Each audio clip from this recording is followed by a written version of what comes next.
오늘 우리가 읽은 이사야 6장의 말씀은 이사야 선지자가 하나님으로부터 사명을 받는 내용을 기록하고 있는 부분입니다. 시간 관계상 6절에서 8절 말씀만 봉독했습니다만 이사야 선지자가 사명을 받는 것은 1절에서부터 13절까지의 단락으로 이루어져 있습니다.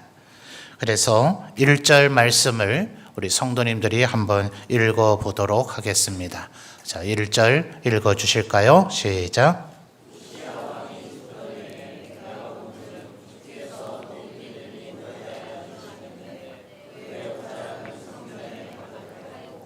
아멘.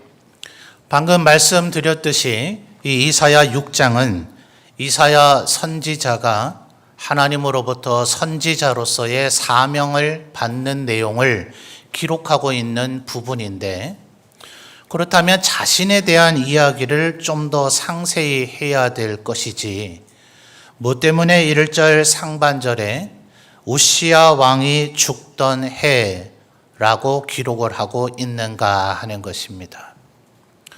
이 해가 어느 해인가 하는 것을 알려주는 데에는 중요한 정보가 되겠지만 굳이 왜 이것을 기록했을까? 모든 선지자들이 자기가 하나님으로부터 부르심을 받았던 그 해가 어떤 해였다라는 것을 기록하고 있는 것은 아니거든요. 또 성경의 어떤 부분을 보면 어떤 해에는 큰 지진이 일어났었다. 또 어떤 해는 아주 대단한 흉년이었다.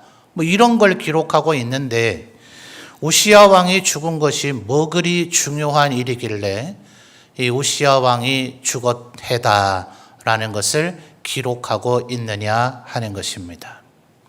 자, 1장 1절로 한번 거슬러 가서 볼까요? 1장 1절도 우리 성도님들 한번 읽어보도록 하겠습니다. 1장 1절입니다. 읽어주세요. 시작.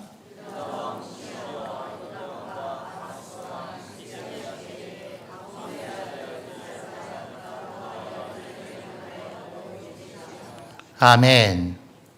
자, 이사야 선지자가 참 오래 장수하면서 하나님의 말씀을 전하는 선지자의 사명을 감당했던 것 같아요. 지금 1절에 보시면 4명의 왕의 이름이 거론되어 있는데, 이들은 형제나 조카 관계, 그런 관계가 아닙니다. 증조 할아버지, 아버지의 아들로서 4대가 지금 이루어져 있는데, 이 4대의 왕이 교체될 동안 이사야 선지자는 말씀을 전했다 하는 거예요. 그런데 문제는 이 왕들이 전부 다 선하고 경건한 왕이었는가 하면 그렇지는 않고요. 4명의 왕 중 첫 번째로 기록된 우시야, 그리고 4번째로 기록된 히스기야는 다윗의 버금가는 하나님 앞에 경건하고 훌륭한 성군이었지만, 그 사이에 있는 우시야의 아들인 요담, 그리고 우시야의 손자가 되는 아하스는 점점 더 악한 왕으로 치닫게 되어집니다. 더더군다나 이 우시야라고 하는 왕은 16살에 왕이 되어서 무려 52년이나 왕위에 있었던 최장수 왕 중에 하나입니다. 재위 기간이 길다 이 말이에요. 다윗 왕만 하더라도 30살에 왕이 돼서 70세에 40년의 통치 시기를 가졌는데, 우시야는 무려 52년이나 통치했으니 우리 조선시대의 영저임금과 대비될 만한 왕이다 할 수가 있어요. 보편적으로 보면 왕의 재위 기간이 짧으면 그 시기는 태평성대가 되기 어렵습니다. 아무리 왕자로 태어났다 하더라도 나는 언젠가 왕이 될 거니까 아예 이 나라를 통치할 그런 재주와 기술을 익힌 채 태어난 왕자가 어디 있겠어요? 왕들의 제일 가는 고민 중에 하나가 아들놈들이 전부 다 똘똘하지 않아서 이걸 도대체 누구에게 왕위를 물려줘야 되나, 이러다 왕위를 뺏기는 거 아닌가, 이걸 고민했던 왕들이 한둘이 아니거든요. 그러다 보니 왕위에 오르고 나면 초반에는 어떻게 국정을 이끌어야 될지 몰라서 헤매는 세월이 있기 마련입니다. 그리고 대부분은 그 왕이 죽음으로써 후대 왕으로 승계가 되기 때문에 노년에는 만약 전쟁터에서 전사하거나 암살당한 것이 아니라면 노년이 되면 총기와 분별력이 옅어지게 마련이고 병상에 누워있기 마련이니 후반기는 또 태평상대가 되기가 쉽지가 않습니다.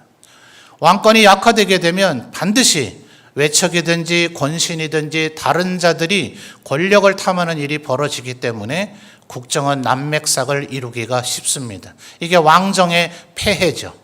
초반의 시기와 마지막 시기는 태평성대를 이루기가 본질적으로 어려운, 그러니 예를 들어 왕 위에 그저 3년, 5년, 10년 있었다 하는 사람들을 앞뒤를 빼고 나면 태평성대일 시간이 아예 근본적으로 없는 겁니다.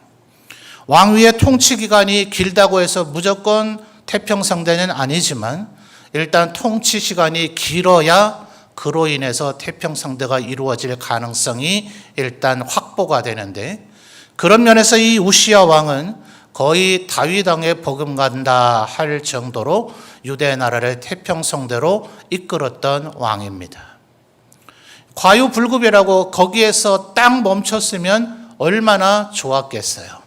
열왕기와 역대기의 기록을 보면 우시야가 너무나 일을 잘하다 보니 교만해졌다라고 지적을 하고 있는데, 제사장들이 해야 할 성전의 향단에 분향하는 일을 내가 해보고 싶다 이렇게 된 거예요.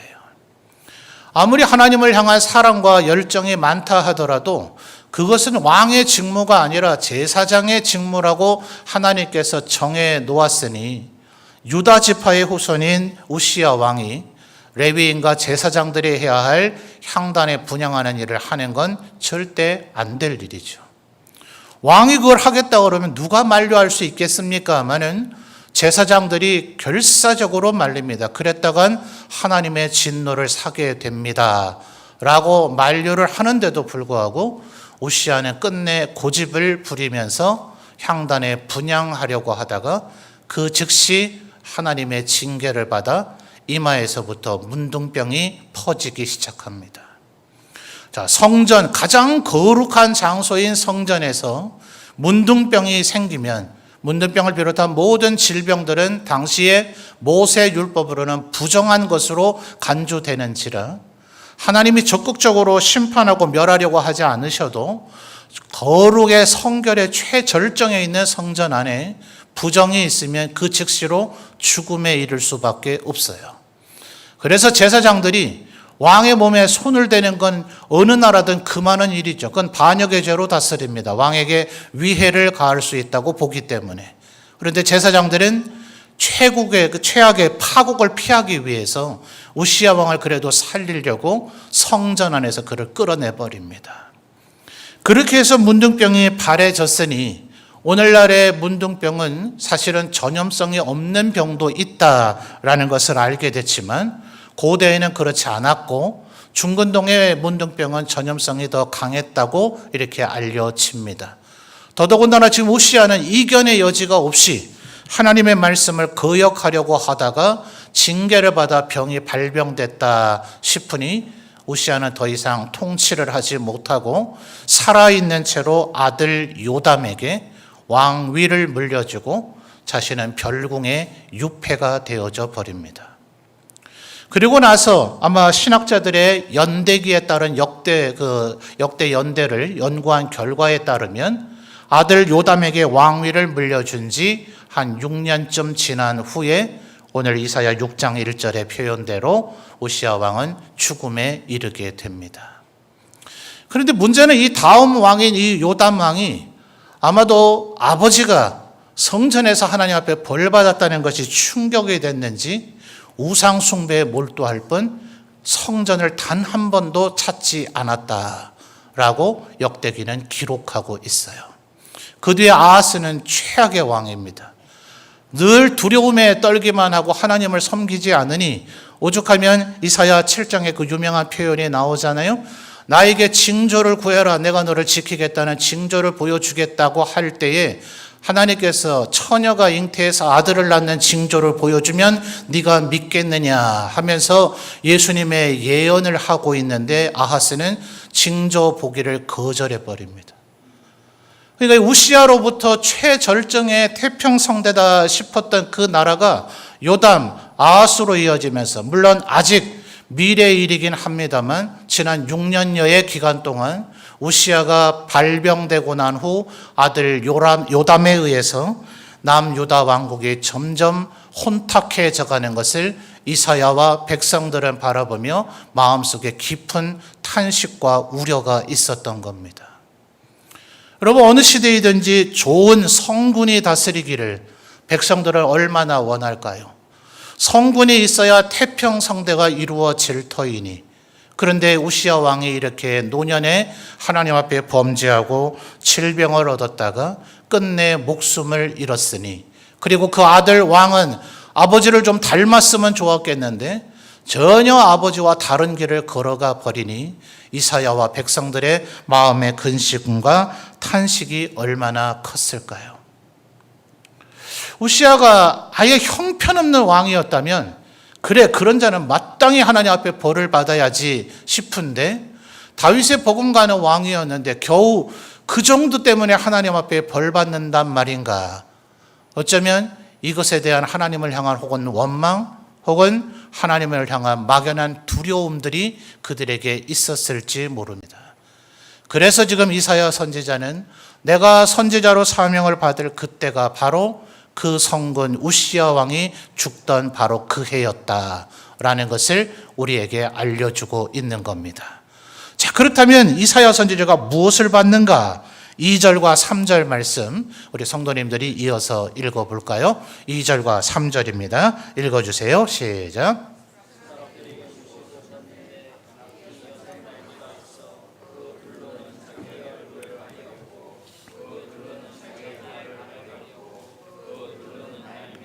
서로 불러 이르되 거룩하다 거룩하다 거룩하다 만군의 여호와여, 그의 영광이 온 땅에 충만하도다 하더라. 아멘.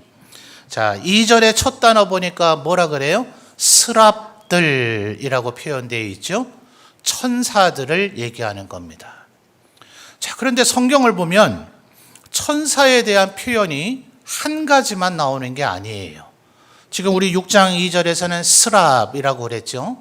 창세기 3, 4장의 어간을 가보면 선악을 알게 하는 나무의 열매를 따먹고 나서 아담과 하와가 추방을 에덴 동산에서 추방당했을 때 하나님께서 그들이 생명나무 열매를 따먹는 것을 막으시고자 그룹이라고 우리말로 표현된 천사들, 그리고 두루 도는 화영검을 에덴 동산의 생명나무 주위에 배치를 합니다.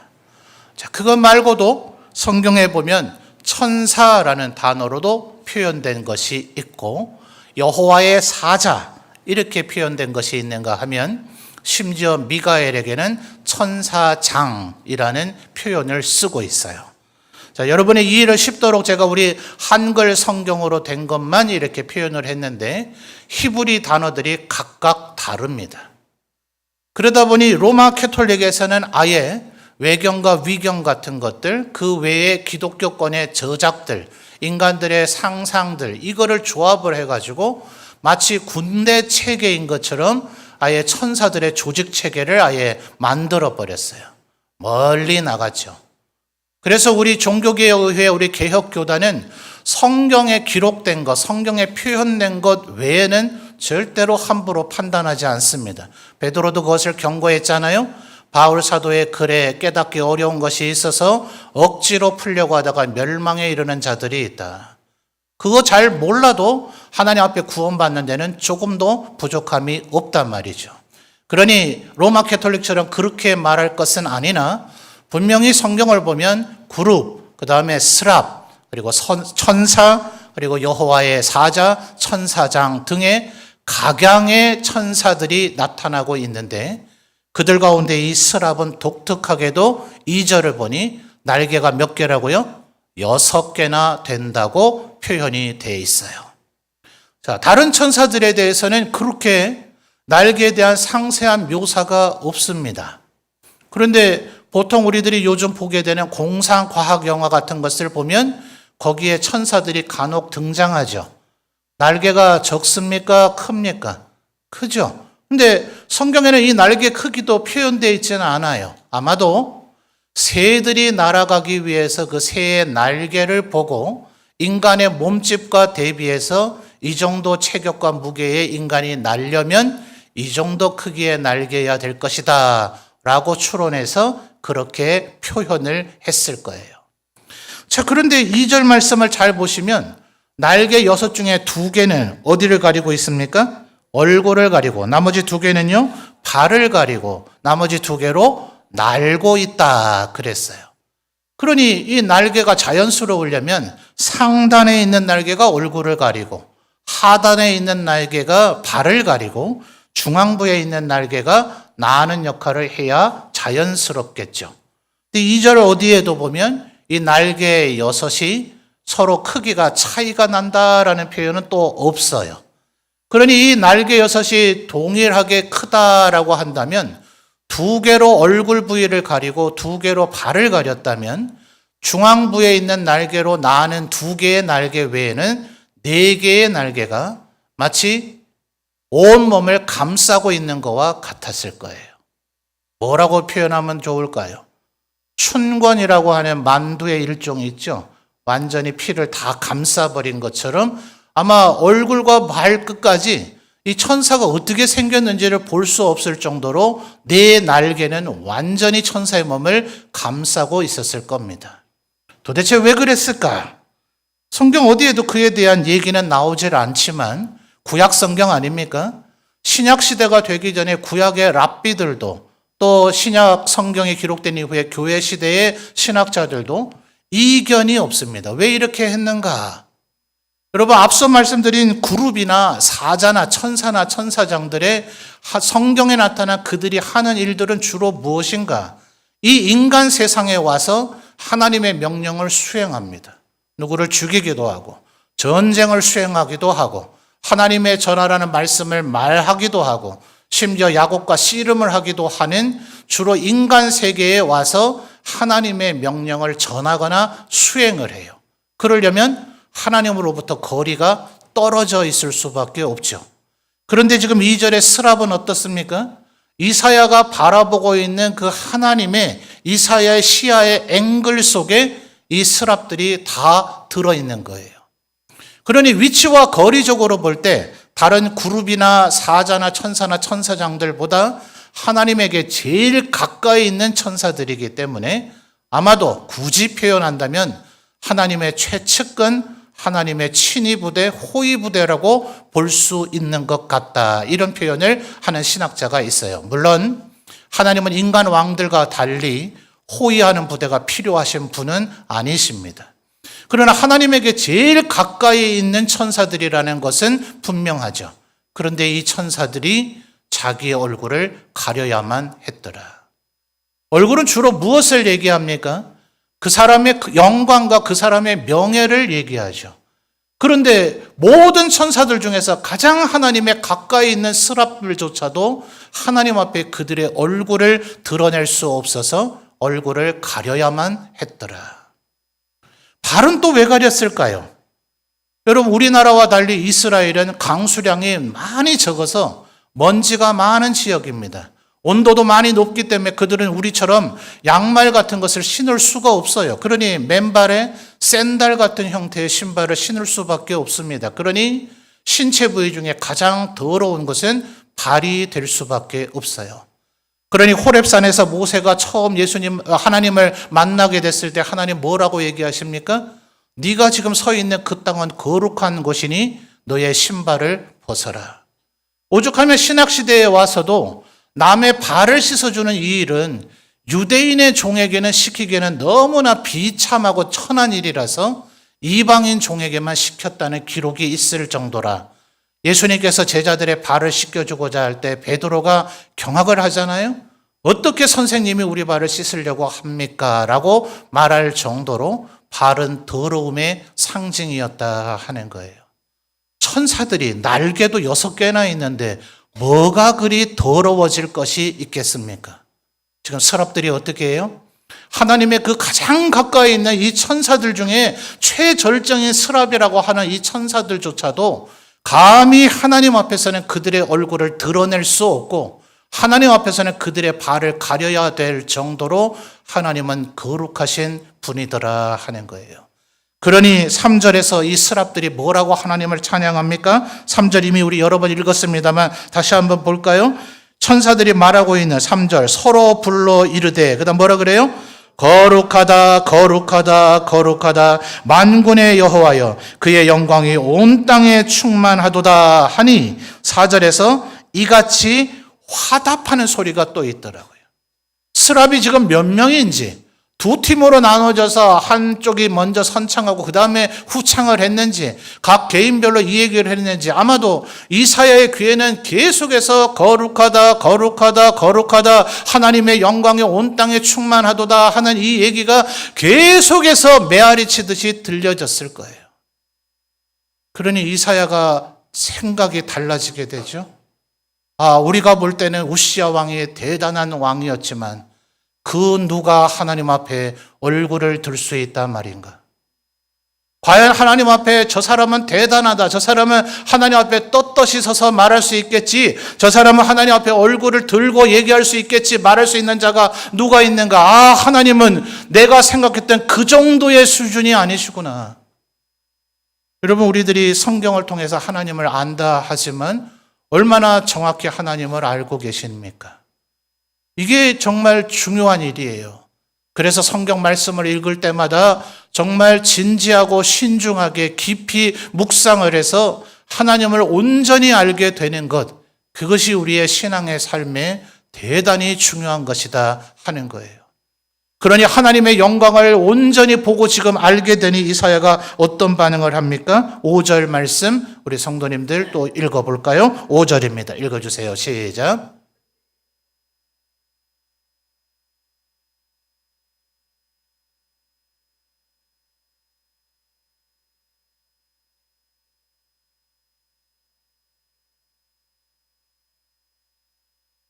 아멘.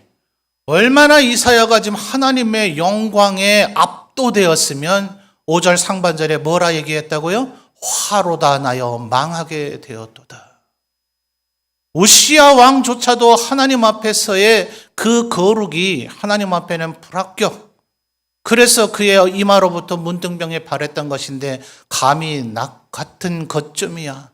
하나님 앞에 이제 망하게 되었구나. 왜요? 5절 중반절을 보면 입술이라고 하는 단어가 2번 반복되죠. 나는 입술이 부정한 사람이요. 나는 입술이 부정한 백성 중에 거주하고 있는 자다. 여러분, 이래서 누구와 어울리느냐가 대단히 중요합니다.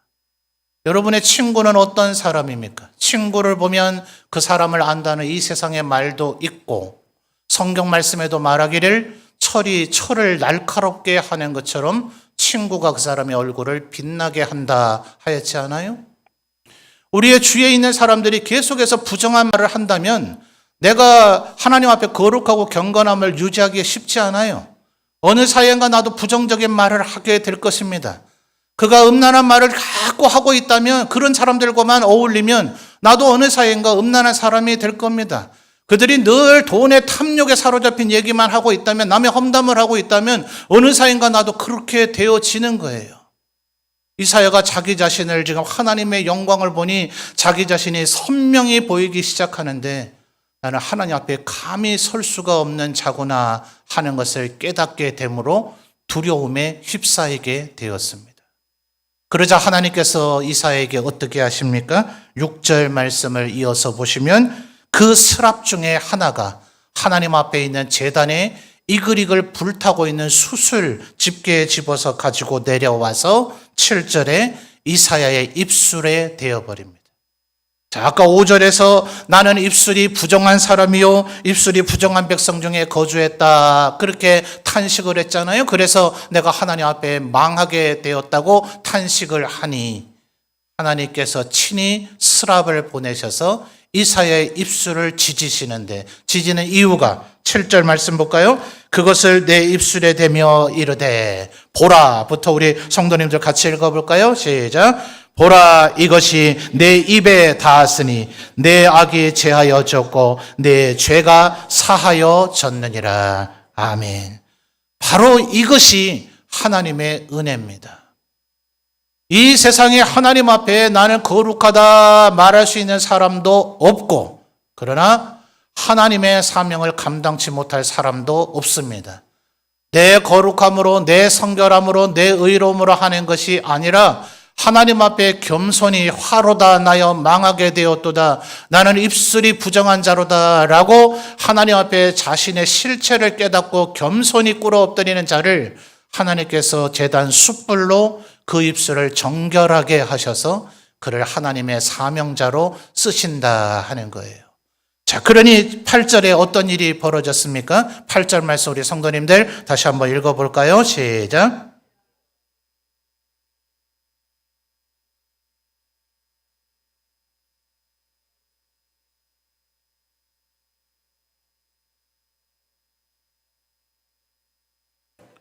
아멘. 8절 중반절을 보면 대단히 중요한 표현이 나타납니다. 자, 8절 중반절 하나님께서 뭐라 그러셨다고요? 첫 단어가 뭡니까?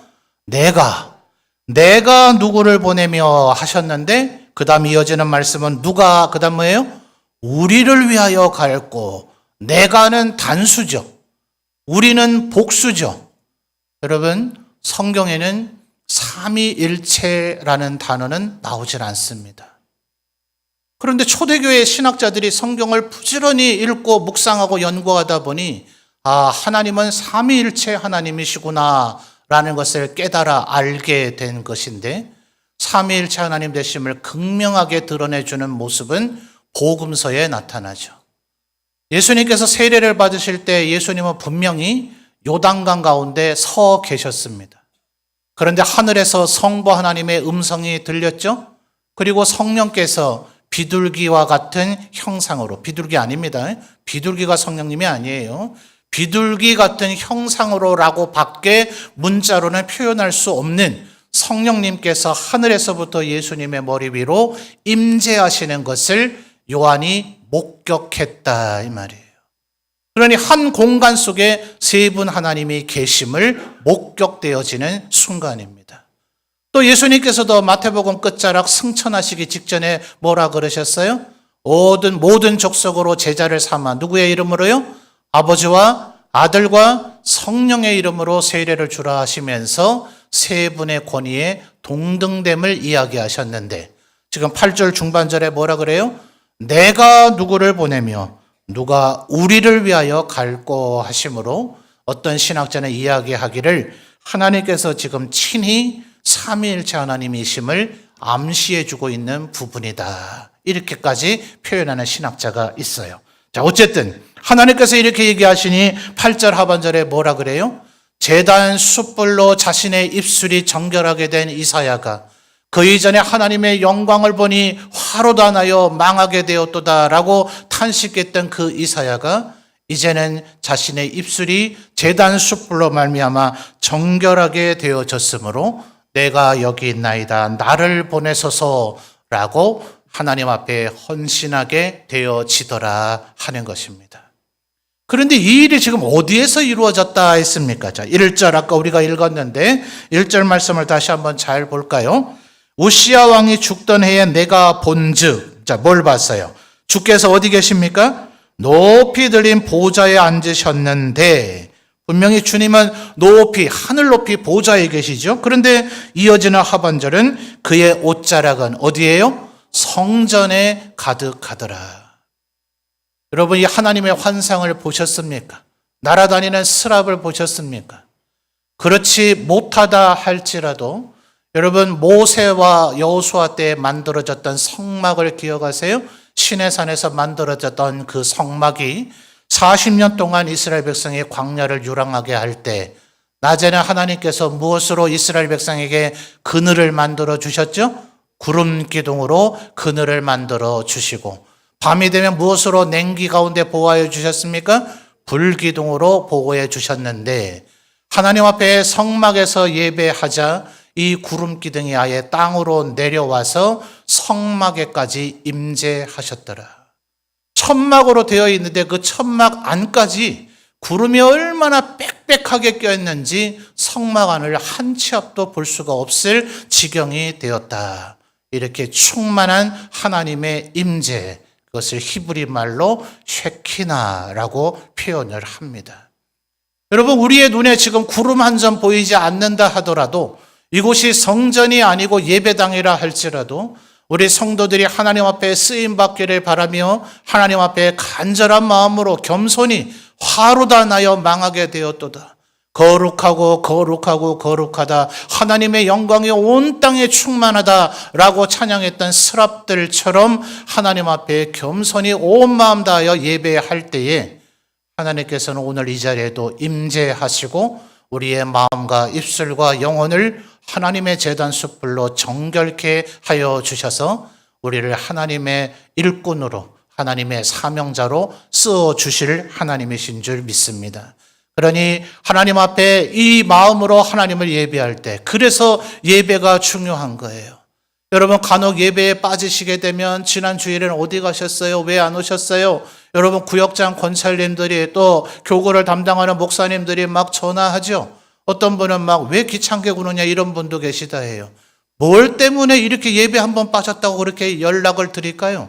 이 예배가 바로 이런 일이 일어날 수 있는 곳이기 때문에 하나님 앞에 우리가 겸손한 마음으로 하루다 나여 망하게 되었도다. 내가 거룩하신 하나님을 배웁게 되는구나. 거룩하고 거룩하다. 하나님 앞에 그 마음으로 전심을 다해 예배하면 우리의 눈에는 구름 한 점 보이지는 않지만 우리의 심령과 우리의 입술을 정결케 하시는 하나님의 제단 숯불이 우리를 거룩하고 정결하게 만들어 주신다 하는 것입니다. 이럴 때 우리가 이 세상에서 빛으로 소금으로 살아갈 수 있는 것이며 하나님이 만왕의 왕이심을, 그리스도가 우리의 구주가 되셨음을, 그의 보혈이 우리를 살리셨음을 증언할 수 있는 자가 될 수 있는 것입니다. 모쪼록 우리 성도들도 이 시간 이 간절한 마음을 먹어 하나님의 임재를 누리며 체험하게 됨으로 말미암아 나를 보내소서 이사야처럼 고백할 수 있는 우리 모든 성도들이 되시기를 주님의 이름으로 축원합니다.